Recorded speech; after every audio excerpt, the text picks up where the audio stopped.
दोस्तों, हमारी सीरीज चल रही है जिम कॉर्बेट की बुक ओमनीबस और हमारी नई स्टोरी है द बैचलर ऑफ पवलगढ़।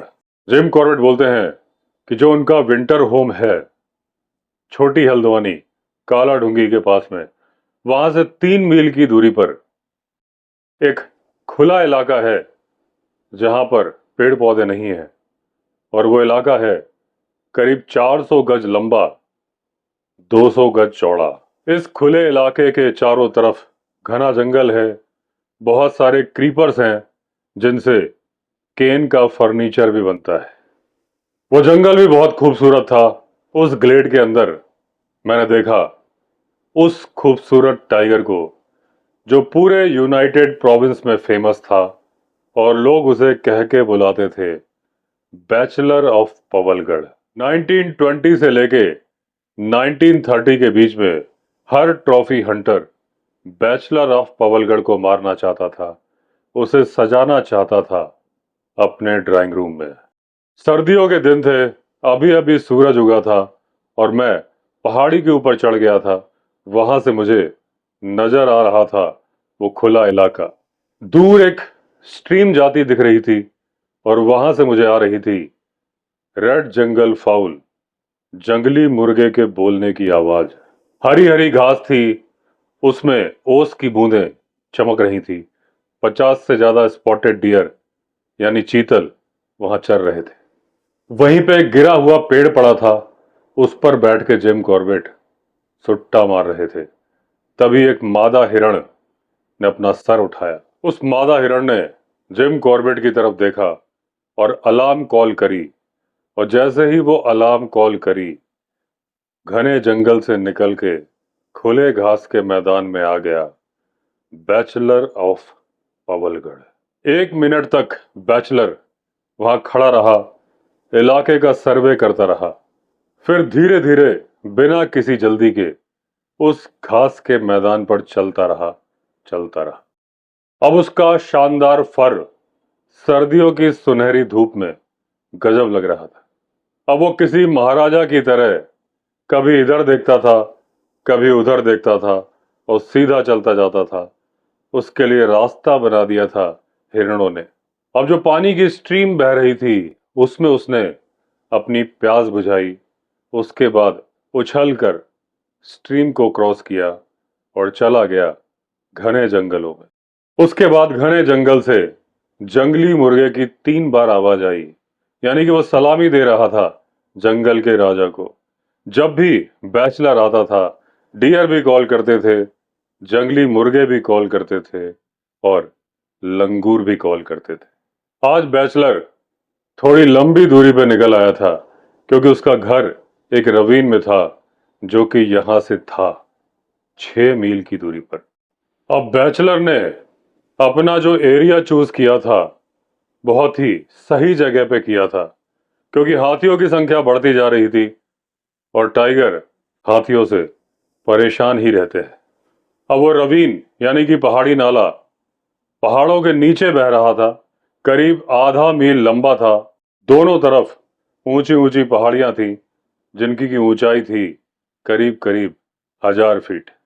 जो रवीन का अपर पार्ट था, जहां से वो पहाड़ी नाला आता था, वहां पर एक वाटरफॉल था अच्छा खासा, जिसकी की ऊंचाई थी करीब करीब 20 फीट। और जो उस रवीन का आखिरी किनारा था, ज्यादा चौड़ा नहीं था, सकरा ही था, 4 फीट के आसपास चौड़ाई थी। अब कोई भी स्पोर्ट्समैन यानी कि शिकारी जो as a trophy hunter bachelor को मारने जाना चाहता था, उसे पैदल ही चलना होता था अगर बैचलर अपने घर में है, यानी कि उस रवीन में है। यह इलाका काफी सुरक्षित था और जो सरकार के नियम थे उसके अकॉर्डिंग रात में गोली चलाना या शिकार करना अलाउड नहीं था। इसलिए बैचलर की खाल, जिसके सारे ट्रॉफी हंटर्स दीवाने थे, वो खाल अभी भी बैचलर ऑफ पवलगढ़ के पास ही थी। कोई उससे छीन नहीं पाया था, यानी कि कोई उसे मार नहीं पाया था, क्योंकि बैचलर दिन में सुरक्षित ठिकाने पर रहता था। रात को जब वो शिकार करता था तब उसका शिकार करना गवर्नमेंट के द्वारा अलाउड नहीं था। तो बहुत सारे लोगों ने बैचलर को मारने की कोशिश की, लेकिन कोई गोली भी नहीं चला पाया। हालांकि एक दो किस्से थे जिसमें बहुत ही नजदीकी मामला था जब बैचलर बच गया था। अब एक बार बीट ऑर्गेनाइज की गई बैचलर को मारने के लिए।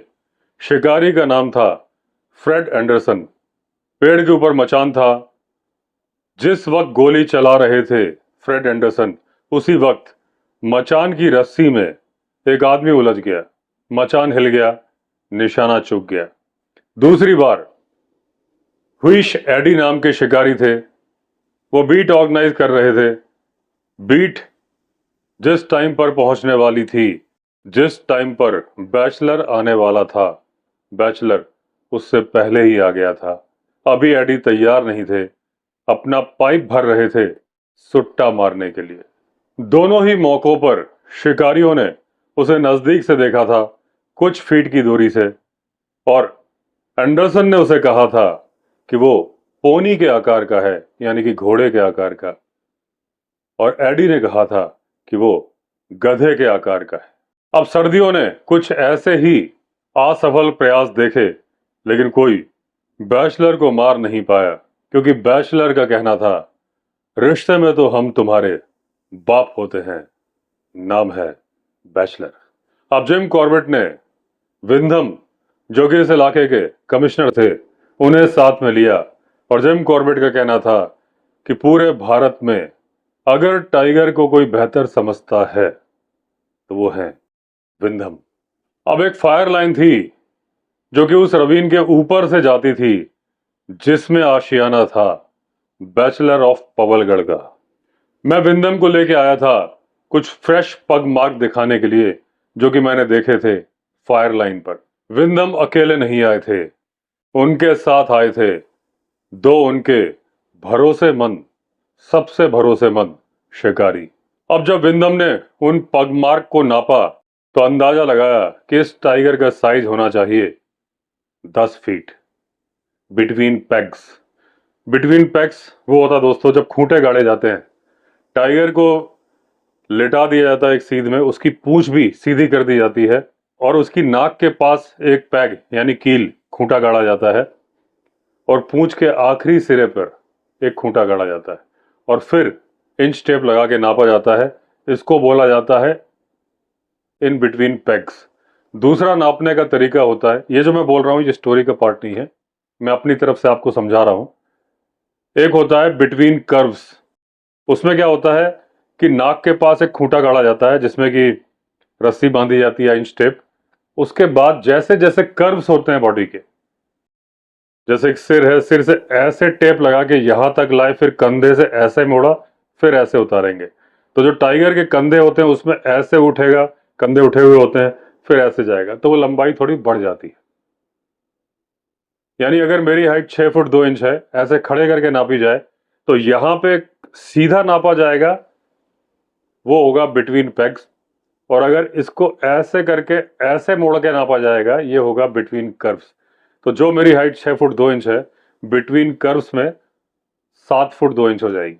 अब जो साथ वाले शिकारी थे उन्होंने बोला ये 102 सेंटीमीटर से 102.53 है। दूसरे ने बोला 102.63 है, लेकिन ये ओवर द कर्व्स नापने की बात कर रहे थे, और ये नाप रहे थे पग मार्क से अंदाजा लगा के।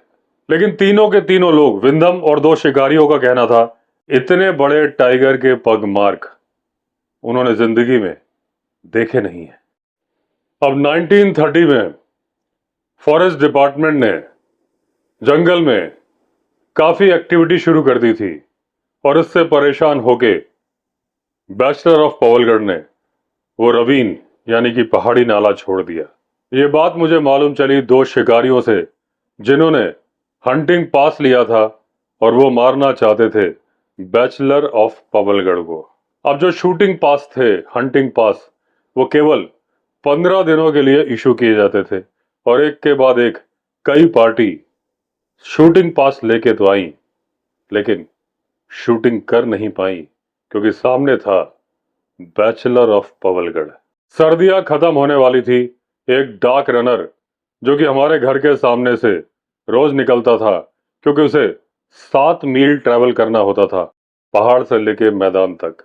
अब वो अपने शाम को जब लौट के जा रहा था, जिम कॉर्बेट के पास रुका और बोला, आज सुबह जब मैं आ रहा था तो मैंने टाइगर के इतने बड़े पग मार्क्स देखे जितने अपने 30 साल के कैरियर में, जिसमें मैं रोज जंगल से आता जाता था, कभी नहीं देखे।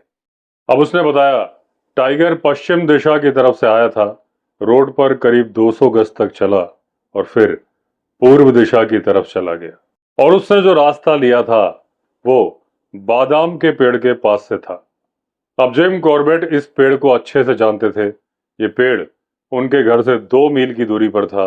अच्छा खासा लैंडमार्क था। लोग बातचीत में इस पेड़ का जिक्र करते थे। अब जिम कॉर्बेट को जंगल का चप्पा चप्पा मालूम था। उन्हें मालूम था जिस रास्ते को टाइगर ने लिया है वो घने जंगल से होके जाता है और आगे एक पानी की धारा है। उसके बाद जंगल आते हैं, फिर आता है कैटल ट्रैक और उसके बाद फिर जंगल आते हैं, जो कि टाइगर्स का फेवरेट स्थान है। अगले दिन अपने कुत्ते रॉबिन को लेके जिम कॉर्बेट वहां चले। उनका इरादा था कि वो कैटल ट्रैक पे जाएंगे, क्योंकि वहां से कोई भी जानवर जंगल से आता है जाता है, धूल भरे इलाके की वजह से उसके पग मार्क आसानी से दिख जाते हैं। अब जैसे ही हम चले थे, रॉबिन समझ चुका था कि हम किसी बड़े मिशन पर जा रहे हैं।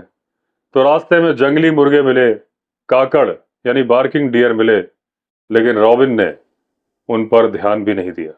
दो सांबर सामने खड़े थे, हमें देख के अलार्म कॉल की उन्होंने, लेकिन रॉबिन ने ध्यान नहीं दिया। उसका कहना था, टाइगर के पीछे जा रहा हूं, छोटी मोटी चीजों को देखता भी नहीं। अब जो कैटल ट्रैक जहां पर था वहां पर मिट्टी थी, बहुत सारे पत्थर भी थे और जानवर के खुरों से वो जगह काफी हार्ड भी हो गई थी। अब जहां पर पत्थर थे वहां रॉबिन ने अपनी नाक लगाई, सूंघने लगा, फिर जिम कॉर्बेट की तरफ देखा, यानी जिम कॉर्बेट को सिग्नल दिया कि आ जाओ मालिक, मेरे पीछे पीछे। अब मुझसे 1 गज आगे रॉबिन चल रहा था और मैं उसके पीछे पीछे चल रहा था। ये देख रहा था कि ये कहाँ लेके जाता है मुझे। उसकी हरकतें देख के मैं समझ चुका था कि उसे टाइगर की गंध मिल चुकी है और वो गंध ताजी थी। अब करीब 100 गज आगे चलने के बाद वो ट्रैक थोड़ा चौड़ा हो जाता था और यहाँ पर मिट्टी नरम थी। अब यहाँ पर मुझे टाइगर के पग मार्क मिल गए। ध्यान से देखा तो ये बैचलर के ही पग मार्क थे और बैचलर हमसे केवल 2 या 3 मिनट आगे चल रहा था। अब इस सॉफ्ट ग्राउंड के आगे वो ट्रैक करीब 300 गज की दूरी तक पत्थरों पे चलता था, यानी पत्थर ही पत्थर थे। और उसके बाद वो रास्ता नीचे उतर जाता था और वहां पर प्लेन जगह थी। तो अगर टाइगर अपनी सीधी चाल में जैसे कि चल रहा है, चलता ही रहा, तो हमें टाइगर इस ओपन ग्राउंड में दिख जाएगा। अब हम 50 गज दूर और गए। रॉबिन रुक गया, कभी यहां सूंघ रहा था, कभी वहां। फिर उसने लेफ्ट साइड देखा और वहां पर 2 फीट ऊंची घास थी। रॉबिन उस घास में घुस गया। अब उस घास के दूसरी तरफ क्लेरोडेंड्रोन यानी कि भाट का एक पैच था, जो कि करीब 40 गज चौड़ा था। अब ये पेड़ करीब 5 फीट ऊंचा होता है, पत्ते भी चौड़े होते हैं, फूल भी काफी फैले होते हैं। जनरली इस पेड़ को टाइगर पसंद करता है, क्योंकि फूल और पत्ते का जो मिक्सचर है वो उसे छिपने में मदद करता है। अब जब रॉबिन इन भाट की झाड़ियों के पास पहुंचा तो 5 फीट ऊंची झाड़ियों में वो देख नहीं पा रहा था। तो वो जिम कॉर्बेट की तरफ लौट के आया, कहना चाहता था, मालिक मुझे गोदी में उठाओ, अब मुझे दिख नहीं रहा है। अब मैंने रॉबिन के पिछले पैर अपने लेफ्ट साइड की पॉकेट में रख दिए और उसने अपने अगले पैर मेरे कंधे पे टिका दिए। अब वो सुरक्षित था, आराम से देख सकता था। अब मेरे दोनों हाथ खाली थे राइफल के इस्तेमाल के लिए, और पहले भी कई मौके आ चुके थे। रॉबिन मुझे कभी डिस्टर्ब नहीं करता था। शिकार इधर भागे उधर भागे, रॉबिन मेरे व्यू के सामने नहीं आता था, चुपचाप खड़ा रहता था, कुछ भी चल रहा हो। अगर मैं गोली चला रहा हूं तो रॉबिन की वजह से कोई डिस्टरबेंस नहीं था। अब मैं उन झाड़ियों में आधे रास्ते तक गया था, तब मुझे लगा कि आगे झाड़ियां हिल रही हैं। थोड़ी देर मैंने इंतजार किया। जब टाइगर निकल के आगे चला गया तब मैं वहां पहुंचा, क्योंकि मैं उसे देखना चाहता था खुले इलाके में। लेकिन मुझे टाइगर कहीं दिख नहीं रहा था। और जब मैंने रॉबिन को नीचे रखा, रॉबिन लेफ्ट को मुड़ा और उसने मुझे इंडिकेट किया कि टाइगर लेफ्ट साइड के रवीन में गया है। अब ये रवीन यानी पहाड़ी नाला एक पहाड़ी के नीचे नीचे बहता है। इसमें बहुत सारी गुफाएं हैं और उन गुफाओं में अक्सर आराम फरमाते हैं टाइगर। लेकिन जिम कॉर्बेट जो हथियार लेके आए थे वो टाइगर का नजदीक से मुकाबला करने के लिए काफी नहीं थे। और दूसरा, नाश्ते का भी टाइम हो चुका था, तो उन्होंने रॉबिन को लिया और चल पड़े अपने घर की तरफ। अब ब्रेकफास्ट करने के बाद कॉर्बेट वापस लौटे, लेकिन अब की बार रॉबिन को लेके नहीं आए थे और बंदूक भी हैवी वाली लाए थे, जिसको कि बोलते थे .450 राइफल। अब इन्होंने पहाड़ चढ़ना शुरू किया। इस पहाड़ को यहाँ के लोकल निवासी भी इस्तेमाल करते थे। जिस टाइम पर गोरखा अटैक हुआ था, उनसे मुकाबला करने के लिए लोगों ने यही रास्ता इस्तेमाल किया था। अब कॉर्बेट को एक भैंस की घंटी सुनाई पड़ी और एक आदमी के चिल्लाने की आवाज, जो कि चरवाहा था, अपनी भैंस चरा रहा था। अब ये जो आवाज आ रही थी पहाड़ की चोटी के ऊपर से आ रही थी। पहाड़ की चोटी के ऊपर एकदम फ्लैट सपाट मैदान है और करीब आधा किलोमीटर लंबा मैदान है और ये मैदान करीब आधा एकड़ तक फैला हुआ है। अब जब मैं ऊपर चढ़ा, देखा एक आदमी पेड़ के ऊपर चढ़ा हुआ है, अपनी कुल्हाड़ी से पेड़ की टहनियां काट रहा है और बीच बीच में चिल्ला रहा है। और उस पेड़ के नीचे बहुत सारी भैंसें इकट्ठा हैं, जो कि उन टहनियों के पत्तों को खा रही हैं। अब जब उस आदमी ने मुझे देखा तो बोला, साहब आप बिल्कुल सही समय पर आए हो, मुझे बचाने के लिए और मेरी भैंसों को बचाने के लिए। अभी अभी मैं शैतान से बचा हूं और वो शैतान एक टाइगर है, जिसका कि साइज करीब करीब ऊंट के बराबर है।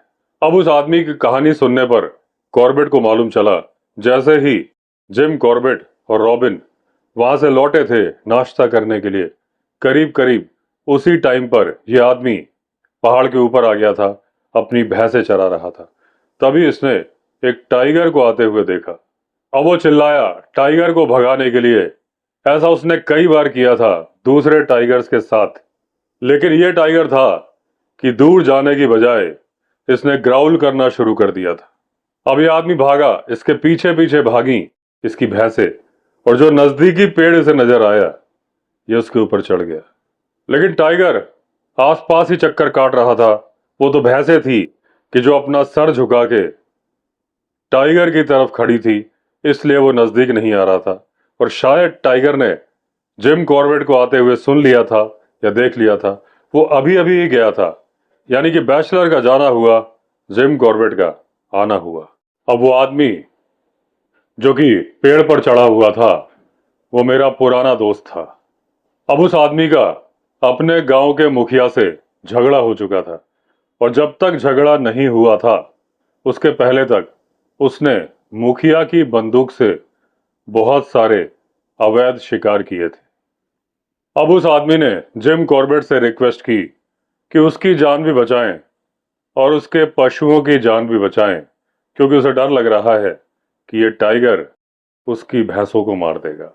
तो जिम कॉर्बेट ने कहा, ठीक है मैं ऐसा ही करूंगा, तुम आगे आगे चलो, हम चल के देखते हैं कि जंगल में कोई घुमक्कड़ तो नहीं है, यानी कि वो घुमक्कड़ टाइगर तो नहीं है। अब पहले तो भैंसों ने आगे जाने से मना कर दिया। वो जो एक साथ एक झुंड बना के खड़ी हो गई थी, उस झुंड को यानी कि सुरक्षा घेरे को वो तोड़ने के लिए तैयार नहीं थी। लेकिन बाद में मान मनौवल के बाद वो चलने के लिए तैयार हो गई। अब जो ये ओपन प्लेन था वहां ये आधे रास्ते पर ही गए थे। अब कॉर्बेट ने टाइगर की आवाज राइट हैंड साइड से सुनी। इन्होंने रुकने का संकेत दिया। कॉर्बेट ने उस आदमी को संकेत दिया और उसने भैंसों की गति तेज कर दी। अब अभी घना जंगल था, उसके बाद एक पानी की जगह थी और उसके बाद मेरे इस दोस्त का गांव था जिसकी भैंसों की सुरक्षा मैं कर रहा था। अब मेरी जो रेपुटेशन थी वो ये बन चुकी थी कि मैं जानवरों की फोटो खींचना पसंद करता हूं, उन्हें मारने की जगह। और जब मैं अपने इस दोस्त के यहां से चलने लगा तो उसने मुझसे कहा कि फोटोग्राफी को एक किनारे कर दीजिए, इस टाइगर को मार दीजिए मेरे लिए। क्योंकि उस आदमी ने बोला था कि टाइगर इतना बड़ा है कि एक दिन में एक भैंस खा सकता है और मेरी 25 भैंसे 25 दिनों में खा जाएगा। अब मैंने वादा किया कि मैं भरसक कोशिश करूंगा, जितना बेहतर कर सकता हूं।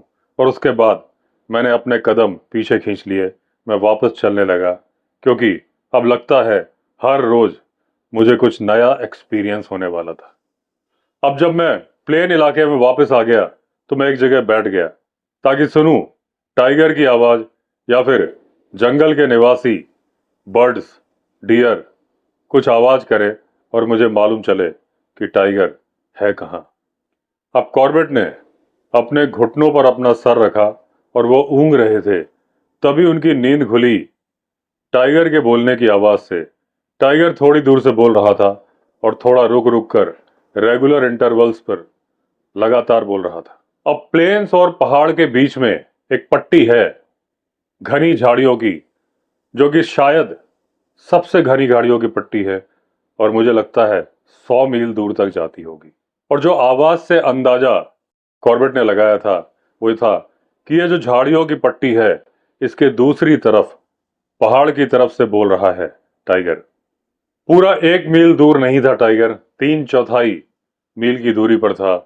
और जैसा कि आवाज से लग रहा था उसे तलाश थी मेट की, क्योंकि वो था बैचलर। अब कॉर्बेट ने अंदाजा लगाया कि वो जो प्लेन्स थे उसके ऊपरी हिस्से से और वो जगह कोई दूर नहीं थी जहां कॉर्बेट बैठे थे, वहां से एक पुराना बैलगाड़ी का रास्ता जाता था। क्योंकि जब कभी लकड़ी काटी जाती थी तो बैलगाड़ियां उन लकड़ियों को ढोती थीं और वो रास्ता सीधा उस तरफ ही जा रहा था जहां से बोल रहा था बैचलर ऑफ पवलगढ़। अब अगर इस ट्रैक पर चलते हुए जिम कॉर्बेट जाएंगे तो वो रास्ता उन्हें टाइगर तक लेके चला जाएगा।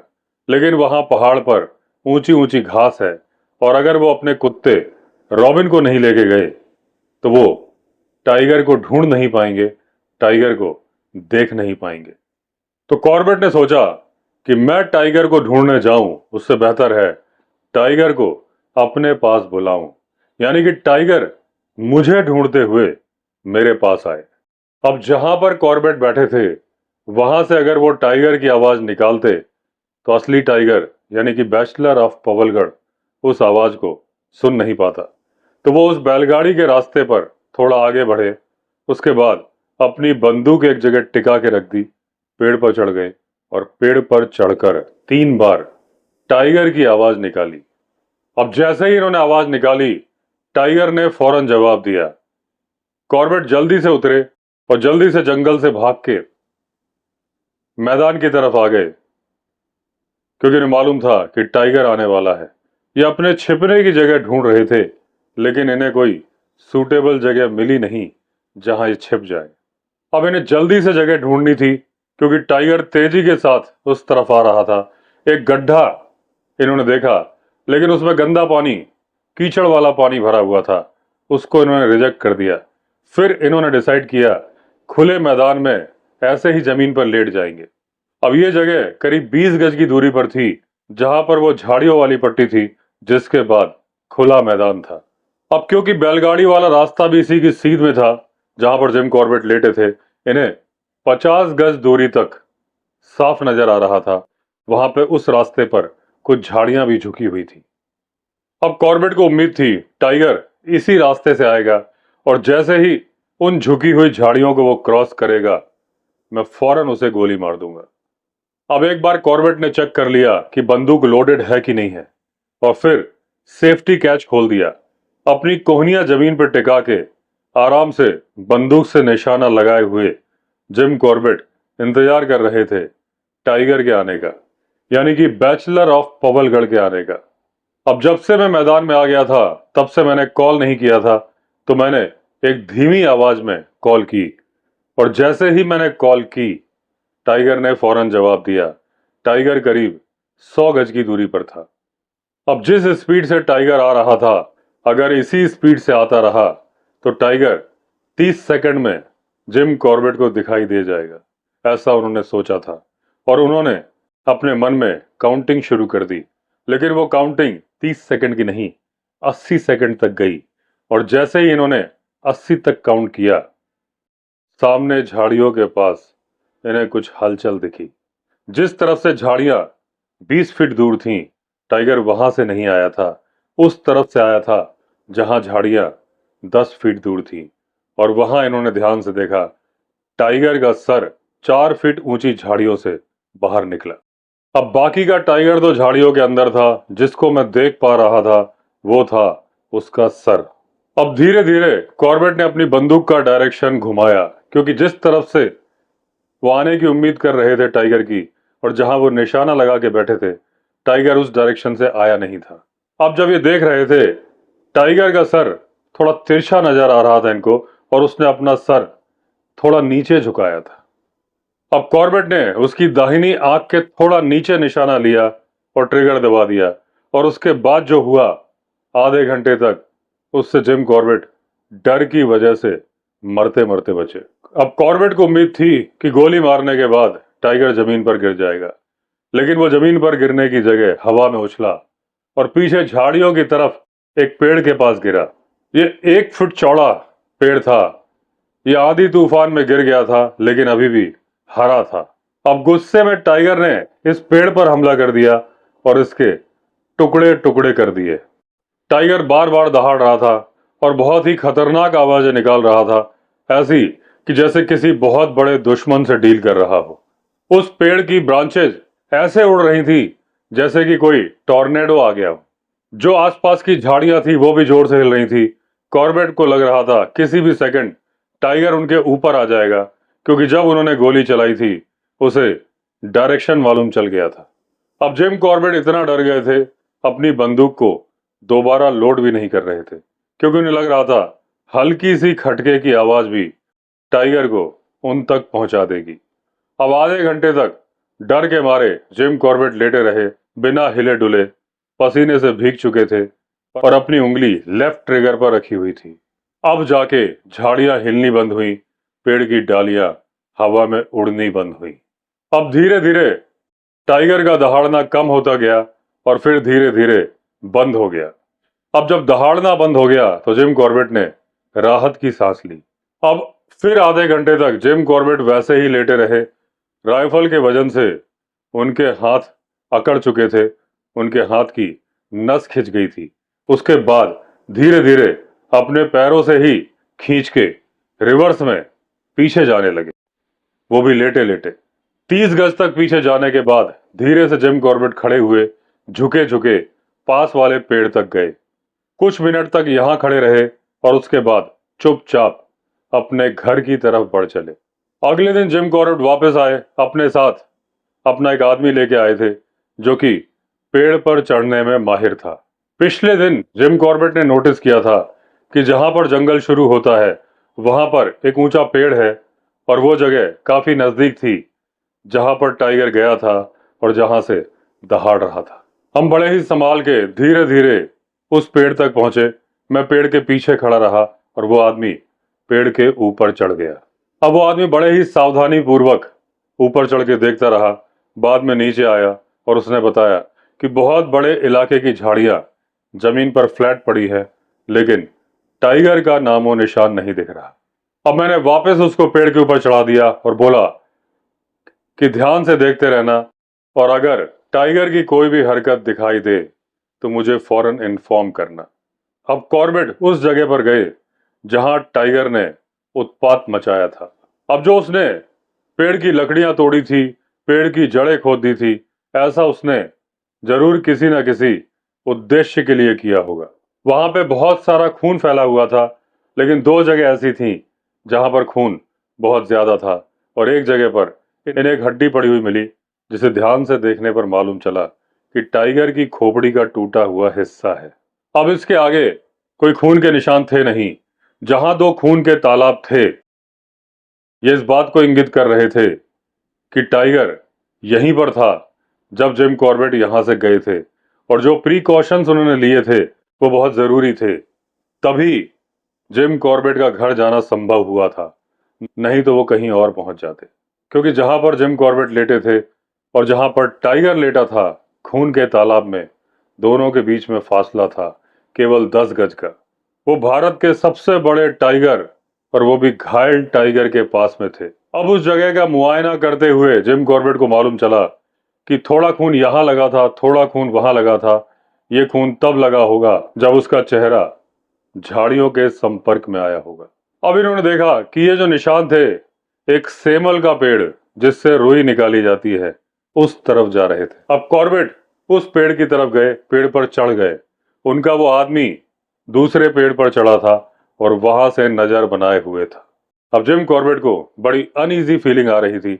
उन्हें लग रहा था वो टाइगर अभी जिंदा है और इनकी मुलाकात होगी जिंदा टाइगर से। जिस टाइगर के सिर पे गोली लगी है वो कई दिनों तक जिंदा रह सकता है, और कई बार तो हमेशा के लिए जिंदा रह सकता है, क्योंकि वो घाव भर जाते हैं। अब हालांकि इस टाइगर की खोपड़ी की हड्डी मिसिंग थी, यानी वो बाहर निकल चुकी थी, लेकिन इस तरह की परिस्थिति से जिम कॉर्बेट ने कभी डील नहीं किया था। उन्हें मालूम नहीं था कि क्या करना चाहिए और ऐसी परिस्थिति में टाइगर कितने दिन तक जिंदा रह सकता है। अब इस बात की भी संभावना थी कि टाइगर अपनी पूरी जिंदगी जीता और बुढ़ापे में मरता। तो मैंने यह डिसाइड किया कि मैं इसे एक घायल टाइगर की तरह ही डील करूंगा और ज्यादा कुछ सोचूंगा नहीं कि इसके सर से हड्डी निकली हुई है। अब इस सेमल के पेड़ के ऊपर चढ़ के जिम कॉर्बेट ने देखा कि लेफ्ट हैंड साइड पर दो और पेड़ हैं। उसमें जो नजदीक वाला है वो 30 गज की दूरी पर है और वहां पर खून है। अब अपने आदमी को पेड़ पर चढ़ा हुआ छोड़ के जिम कॉर्बेट पेड़ से नीचे उतरे, अपनी राइफल उठाई, एक शॉटगन उठाई और एक बैग उठाया जिसमें करीब 100 कारतूस थे, और ये आगे बढ़ चले। अब जो नजदीक वाला पेड़ था जो कि 30 गज की दूरी पर था, उस पर जिम कॉर्बेट चढ़ गए और अपनी बंदूकें भी ऊपर खींच ली। बंदूकों को कॉर्बेट ने रस्सी से बांध दिया था। अब राइफल को एक जगह पर बांध दिया, ऐसी जगह कि जब जरूरत पड़े वो हाथ बढ़ा के आराम से उठा ले। उसके बाद अपनी शॉटगन से उन्होंने छर्रे मारने शुरू कर दिए घास में, एक के बाद एक एरिया को स्कैन करते हुए। कॉर्बेट ये मान के डील कर रहे थे कि वो टाइगर जिंदा है। अगर उसे कोई भी छर्रा लग जाएगा तो वो ग्राउल करेगा या फिर चार्ज करेगा, या फिर बंदूक की आवाज से भी वो ग्राउल करेगा। अब जब कोई रिस्पॉन्स नहीं मिला तो कॉर्बेट उतरे। अब जो आगे वाला पेड़ था उस पे चढ़ गए और आगे जो झाड़ियां थी उनके ऊपर छर्रे मारने शुरू कर दिए, ठीक उसी तरीके से कि जैसे कि वो छर्रे स्प्रे कर रहे हो। अब जब आखिरी गोली इन्होंने चलाई या छर्रे मारे तो इन्हें लगा कि इन्होंने ग्राउल की आवाज सुनी है, लेकिन उसके बाद दोबारा वो आवाज सुनी नहीं, तो इन्हें लगा कि शायद ये इनके मन की कल्पना थी। अब जो कारतूसों का थैला जिम कॉर्बेट लेके आए थे वो खाली हो चुका था।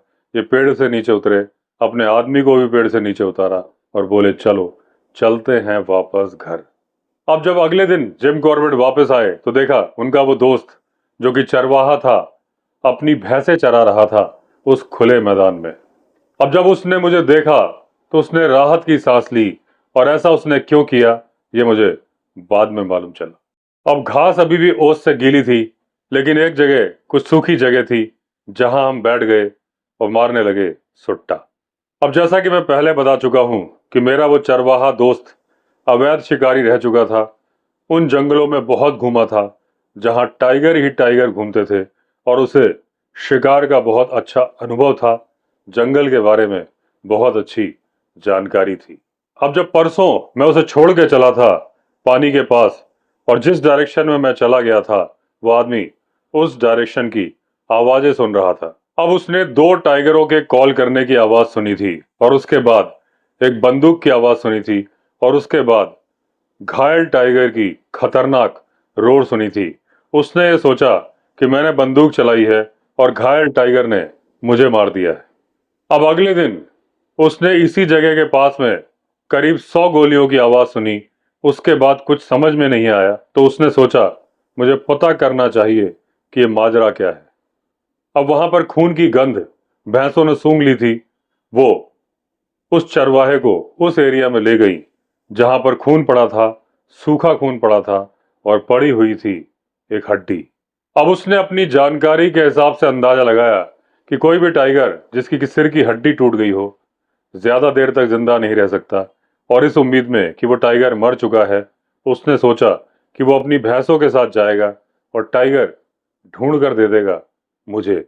अब जिम कॉर्बेट बोलते हैं कि मैंने सुना था कि भैंसों की मदद से शिकारी टाइगर को ढूंढते हैं क्योंकि भैंसों की स्मेलिंग पावर बहुत अच्छी होती है, लेकिन मैंने कभी आजमाया नहीं था। तो मैंने अपने उस दोस्त से कहा कि चलो तुम्हारी भैंसों की मदद से उस टाइगर को ढूंढते हैं, और अगर तुम्हारी किसी भैंस को कोई नुकसान हो गया या टाइगर ने उसे मार दिया तो हर्जाना मैं भर दूंगा। अब भैंसों को एक लाइन में चला के, जो कि थी 25, मैं उस एरिया में उनको लेके चला जहां मैंने बंदूकों की बौछार की थी, जहां पर था वो सेमल का पेड़। अब भैंसों के साथ हम चलते जा रहे थे। हमारी चिन तक झाड़ियां आ रही थी। बहुत ही सावधानी से चलना था और भैंसें भी दाएं बाएं भागती थी, कोई एक लाइन में नहीं चल रही थी। अब सेमल के पेड़ के पास मुझे एक एरिया नजर आया जहां पर घास दबी हुई थी, वहां खून पड़ा था और एक जगह तो खून ताजा था। और जब इन्होंने खून को छू के देखा तो खून गर्म था। यानी जब 100 गोलियां जिम कॉर्बेट चला रहे थे, टाइगर इसी जगह पर लेटा था और वो जिंदा था। और वो इस जगह से तभी उठा जब उसने अभी हमें आते हुए देखा भैंसों के साथ। अब भैंसों ने वो खून सूंघ लिया था, बड़े गुस्से में थी, यहां वहां नथुने घुमा के देख रही थी। और जिम कॉर्बेट सोच रहे थे किसी भी पल गुस्से से चार्ज करता हुआ टाइगर आ जाएगा और गुस्से से ही भैंसें यहां वहां घूम रही हैं, कहीं वो उनके बीच में फंस के ना रह जाए। अब मैंने अपने चरवाहे दोस्त की बाह थोड़ी मरोड़ी, इशारा किया यहां से चलो। जब वो बाहर को आया, भैंसें भी पीछे पीछे आ गईं। प्लेन में जाके मैंने उससे कहा कि तुम अपने घर जाओ, भैंसे भी ले जाओ, कल मैं फिर वापस आऊंगा और इस टाइगर से अकेले ही डील करूंगा। अब जिस रास्ते से ये आते थे जाते थे रोज, उसमें कुछ जगह ऐसी थी जहां की जमीन बहुत मुलायम थी। अब चौथे दिन जब जिम कॉर्बेट आ रहे थे इस जगह पर, उन्होंने एक बहुत बड़े मेल टाइगर के पग मार्क देखे। और इन पग मार्क से इनको अंदाजा लगा कि जहां पर वो सेमल ट्री था, वहां से टाइगर घनी झाड़ियों और जंगल में घुस गया है। अब यहां पर दिक्कत ये थी कि अगर जिम कॉर्बेट आगे बढ़ते और उन्हें टाइगर दिखता तो वो ये पता नहीं लगा पाते कि एक नॉर्मल टाइगर है या फिर वो घायल टाइगर। अब कॉर्बेट ने सोचा जब टाइगर मिलेगा तब देखा जाएगा। तो वो उस सेमल के पेड़ की तरफ बढ़ चले। उसके नीचे जो एक गड्ढा सा था जहां पर घास दबी हुई थी। अब यहाँ पर कोई ब्लड ट्रेल नहीं थे जिन्हें कि फॉलो किया जा सके, तो ये आड़े तिरछे कभी यहाँ कभी वहां घूमते रहे। घास बड़ी ऊंची थी, कुछ समझ नहीं आ रहा था। अब ये चलते चलते एक 10 फीट चौड़े पानी के नाले के पास पहुंच गए और यहां पर इन्होंने ध्यान से देखा। यहां इनको टाइगर का पिछला पैर और पूंछ दिखाई दी। टाइगर पूरा परफेक्टली खड़ा था, लेकिन उसका सर झाड़ियों के अंदर था, पेड़ के पीछे। अब उन्होंने सोचा कि पैर पर ही गोली मार देता हूं, क्योंकि 10 गज की दूरी है, टाइगर हमला भी नहीं कर पाएगा और वैसे भी टाइगर घायल ही है, उसको और घायल करने में कोई दिक्कत नहीं। लेकिन प्रॉब्लम यह थी कि इस इलाके में 2 टाइगर थे। अगर मैंने दूसरे टाइगर के पैर को तोड़ दिया तो इस इलाके में 2 घायल टाइगर हो जाएंगे और मेरी परेशानियां, जो पहले ही बहुत ज्यादा हैं, बढ़ जाएंगी। अब टाइगर आगे बढ़ गया था, वो पैर दिखना बंद हो गया। थोड़ी देर बाद उस जगह पर जब कॉर्बेट पहुंचे, देखा वहां खून की बूंदें पड़ी थी। ये वही टाइगर था, यानी कि बैचलर ऑफ पवलगढ़। अब कॉर्बेट को अफसोस हो रहा था कि अगर उस वक्त गोली चला के ये पैर तोड़ दिया होता तो उस टाइगर का यहीं पर खात्मा हो जाता। अब 1/4 मील की दूरी पर एक पानी की स्ट्रीम थी और टाइगर, जो कि अब अपने घावों से रिकवर कर रहा है, कॉर्बेट को लग रहा था वो उस स्ट्रीम की तरफ जा रहा है। अब कॉर्बेट ने सोचा कि उस स्ट्रीम पर मैं इस टाइगर से पहले पहुंच जाता हूं। तो एक लंबा रास्ता लिया, पैरेलल रास्ता, और उस पर तेजी के साथ चलते हुए कॉर्बेट जा रहे थे कि उनके लेफ्ट हैंड साइड पर सांभर बोला। टाइगर तेजी के साथ भाग गया। जिम कॉर्बेट समझ गए टाइगर नजदीक ही है, मेरा उससे सामना हो सकता है। तभी उन्हें एक टहनी के मुड़ने की आवाज सुनाई दी, जैसे कि किसी भारी भरकम जानवर ने उस पर पैर रखा हो।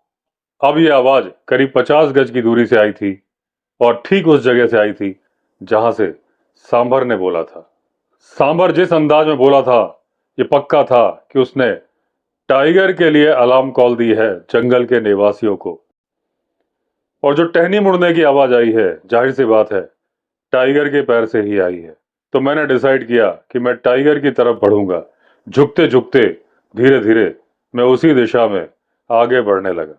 अब झाड़ियां यहां पर 6 से 8 फीट ऊंची थी। तनों में पत्तियां कम थी, लेकिन ऊपर टॉप पर ग्रोथ ज्यादा थी। यानी कि उन झाड़ियों के अंदर से 10 से 15 फीट की दूरी तक मैं देख सकता था। अब मैंने 30 गज की दूरी कवर कर ली थी। अब जिम कॉर्बेट उम्मीद कर रहे थे कि टाइगर इनके सामने की तरफ से ही आएगा, क्योंकि ये झाड़ियों के अंदर थे और किसी दिशा में ये बंदूक घुमा के फायर कर नहीं सकते थे। अब इनको कुछ लाल लाल चमकता हुआ दिखाई दिया। अब या तो यह टाइगर हो सकता था या फिर सूखी पत्तियों का गुच्छा। अब अगर मैं 2 गज की दूरी तक और चला जाता तो मुझे व्यू क्लियर आ जाता। तो मैं लेट लेट के, यहां तक कि मेरी चिन भी जमीन पर टच हो रही थी, मैं आगे बढ़ा और जैसे ही मैं 2 गज की दूरी तक पहुंचा, टाइगर मेरे सामने खड़ा था। उसने अटैक करने के लिए क्राउचिंग पोजीशन ली थी। उसके कंधे धूप से चमक रहे थे। 2 गोलियां मैंने दागी, टाइगर वहीं लुढ़क गया। अब जब मैं उसके ऊपर खड़ा हुआ, उसका विशालकाय शरीर देखा, उसकी सुंदरता देखी, मुझे उसके पैरों को नापने की कोई जरूरत नहीं थी। मुझे मालूम था ये था बैचलर ऑफ पवलगढ़। अब जो 4 दिन पहले मैंने गोली दागी थी, वो जहां से घुसी थी उसके स्किन की सलवट आ गई थी, और जहां से निकली थी वो ओपनिंग एकदम क्लियर थी। साफ दिखाई दे रहा था कि यहाँ की हड्डी टूटी है। अब जो मेरी बंदूक की आवाज थी, मुझे मालूम था बहुत दूर तक सुन ली गई होगी। तो उसके बाद मैंने डिसाइड किया, घर जाता हूँ, चाय पीता हूँ। उसके बाद अपनी बहन और अपने कुत्ते रॉबिन और 20 आदमियों की एक पार्टी को लेके मैं उस जगह पर वापस आया। इसके पहले कि उसे रस्सी से बांध के टांगा जाता, मेरी बहन और मैंने उसे नाक से लेके पूंछ तक और नीचे से लेके ऊपर तक नापा। उसके बाद जब हम घर आ गए, हमने दोबारा उसको नापा कि कहीं हमने पहली बार नापने में गलती तो नहीं कर दी। हालांकि ये मेजरमेंट यूजलेस है, क्योंकि वहां पर कोई सर्टिफाइड गवाह नहीं था जो इस बात की गवाही दे सके।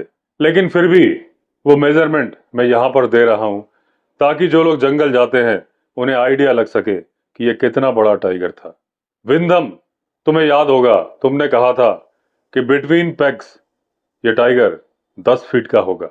अब शिकारियों ने कहा था कि ये 10263 होगा जब मेजरमेंट कर्व्स के ऊपर से लिया जाएगा।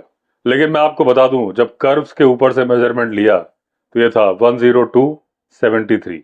अब मैंने आपको ये कहानी उस लेवल तक सुना दी है कि जब लोग कभी बैचलर ऑफ पवलगढ़ के बारे में बात करेंगे, जो कि 1920 से 1930 के बीच में एक्टिव था, तो वो जानना चाहेंगे कि बैचलर ऑफ पवलगढ़ कैसे मरा था। तो दोस्तों, इस तरह से एंड हुई ये कहानी। हमारी अगली कहानी होगी मोहान मैन ईटर। अगर आपने चैनल सब्सक्राइब नहीं किया है तो चैनल सब्सक्राइब कर लीजिए। चलिए फिर मिलते हैं, तब तक के लिए all the best. Vande Mataram.